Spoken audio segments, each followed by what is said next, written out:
ಶತಮಾನಗಳ ಚಾರಿತ್ರಿಕ ಪರಂಪರೆಯನ್ನು ಹೊಂದಿರುವ ಮಂಗಳೂರಿನ ಸಂತ ಅಲೋಷಿಯಸ್ ಪದವಿ ಪೂರ್ವ ಕಾಲೇಜಿನಲ್ಲಿ 2 ದಿನಗಳ ಕಾಲ ನಡೆದ ರಾಜ್ಯ ಮಟ್ಟದ ಸಾಹಿತ್ಯ ಸಾಂಸ್ಕೃತಿಕ ವೈಭವ ಪ್ರತಿಭಾನ್ವೇಷಣೆ ಪ್ರೀ ಯೂನಿಕ್ 2018ಗೆ ಅದ್ದೂರಿಯ ತೆರೆ ಬಿತ್ತು. 2 ದಿನಗಳ ಕಾಲ ನಡೆದ ಉತ್ಸವದಲ್ಲಿ ವಿದ್ಯಾರ್ಥಿಗಳು ಉತ್ಸಾಹದಿಂದ ಪಾಲ್ಗೊಂಡಿದ್ದರು. ಮಂಗಳೂರಿನ ಸಂತ ಅಲೋಷಿಯಸ್ ಪದವಿ ಪೂರ್ವ ಕಾಲೇಜಿನಲ್ಲಿ 2 ದಿನಗಳ ಕಾಲ ನಡೆದ ರಾಜ್ಯ ಮಟ್ಟದ ಸಾಹಿತ್ಯ ಸಾಂಸ್ಕೃತಿಕ ವೈಭವ ಪ್ರತಿಭಾನ್ವೇಷಣೆ ಪ್ರೀ ಯೂನಿಕ್ 2018ಗೆ ಅದ್ದೂರಿ ತೆರೆಬಿತ್ತು. ಸಾವಿರಾರು ಮಂದಿ ವಿದ್ಯಾರ್ಥಿಗಳು ಉತ್ಸಾಹದಿಂದ ಸ್ಪರ್ಧೆಯಲ್ಲಿ ಭಾಗವಹಿಸಿದ್ರು. ಸಮಾರೋಪ ಕಾರ್ಯಕ್ರಮದಲ್ಲಿ ಹಲವು ಮಂದಿ ಗಣ್ಯರು ಪಾಲ್ಗೊಂಡ್ರು. ಈ ಸಂದರ್ಭ ಪಾಲ್ಗೊಂಡು ಮಾತನಾಡಿದ ಕಾಂಗ್ರೆಸ್ ಮುಖಂಡ ಮಿಥುನ್ ರೈ, ಪ್ರತಿಯೊಬ್ಬರಲ್ಲೂ ಪ್ರತಿಭೆ ಇರುತ್ತದೆ, ಅದಕ್ಕೆ ಸೂಕ್ತ ವೇದಿಕೆ ಸಿಕ್ಕಾಗ ಅದನ್ನ ಸದುಪಯೋಗಪಡಿಸಿಕೊಳ್ಳಬೇಕು, ಅದೇ ರೀತಿ ವಿದ್ಯಾಭ್ಯಾಸದಲ್ಲೂ ತೊಡಗಿಸಿಕೊಳ್ಳಬೇಕು ಎಂದು ಕರೆ ನೀಡಿದರು. In today's world there is a lot of scope for a lot of activities. You need not shine just by being good in academics. Everyone in this earth is born with a blessed talent. You need to scout the talent, you need to nurture the talent, and you need a good platform to exhibit your talent, and finally one or the other day you will be a talented person. So what you have to do is to scout what you are good at, to nurture what you are good at, and then to flourish with what you are good at. So all this comprises, you will become talented. To become talented you need a platform.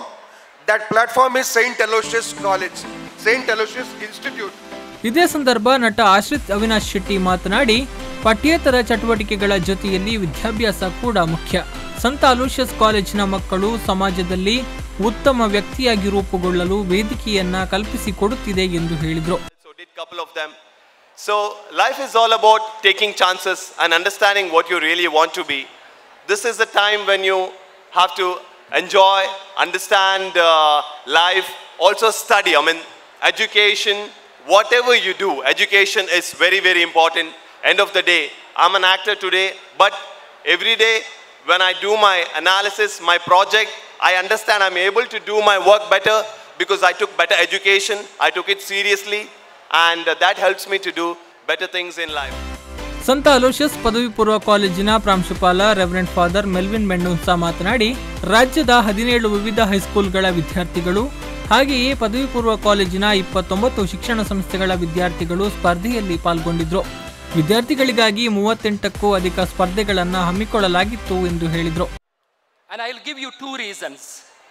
One is 1,500 participants from all over Karnataka, nearly 50 institutions were represented. Can we have an applause for all the participating teams from all over Karnataka?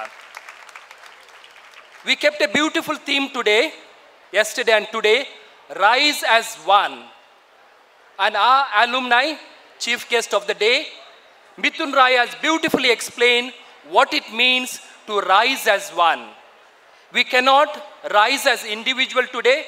If our country has to progress, if we have to develop our city, and we have to make all over the world, name all over the world, we need to rise as one. ಸಮಾರೋಪ ಸಮಾರಂಭದಲ್ಲಿ ಕಾಲೇಜಿನ financial officer reverend father John Long Bosco SJ, ಉಪ ಪ್ರಾಂಶುಪಾಲರಾದ Charlotte D'Souza, ಕಾರ್ಯಕ್ರಮದ ಸಂಯೋಜಕರಾದ Pramila Patrao, Joseph Prem Saldanha, Alvin Crasta ಮತ್ತಿತರರು ಉಪಸ್ಥಿತರಿದ್ದರು. ಇನ್ನು ಈ ಬಾರಿಯ ಪ್ರೀ ಯೂನಿಕ್ 2018ನ ಹೈಸ್ಕೂಲ್ ವಿಭಾಗದಲ್ಲಿ ಸೈಂಟ್ ತೆರೇಸಾ ಹೈಸ್ಕೂಲ್ ಪ್ರಥಮ ಸ್ಥಾನವನ್ನು ಪಡೆದರೆ ದ್ವಿತೀಯ ಸ್ಥಾನವನ್ನು ಶಾರದಾ ಹೈಸ್ಕೂಲ್ ಪಡೆದುಕೊಂಡಿತು. ಕಾಲೇಜು ವಿಭಾಗದಲ್ಲಿ ಲೂರ್ಡ್ಸ್ ಸೆಂಟ್ರಲ್ ಶಿಕ್ಷಣ ಸಂಸ್ಥೆ ಪ್ರಥಮ ಸ್ಥಾನವನ್ನು ಪಡೆದುಕೊಂಡ್ರೆ ಸೈಂಟ್ ಆಗ್ನೆಸ್ ರನ್ನರ್ ಅಪ್ ಆಯಿತು.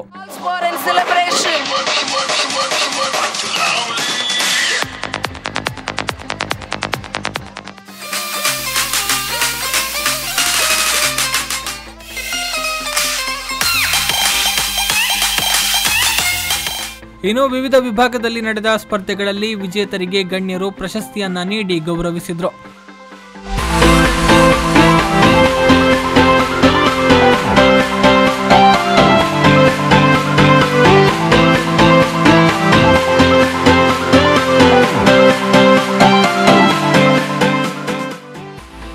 ಒಟ್ಟಿನಲ್ಲಿ 2 ದಿನಗಳ ಕಾಲ ಸಾವಿರಾರು ವಿದ್ಯಾರ್ಥಿಗಳು ಭಾಗವಹಿಸುವ ಮೂಲಕ ಕಾರ್ಯಕ್ರಮ ಯಶಸ್ಸು ಕಂಡಿತು. ನಾಗೇಶ್ ಕಾವೂರು, ವಿ4 ನ್ಯೂಸ್ 24/7 ಮಂಗಳೂರು.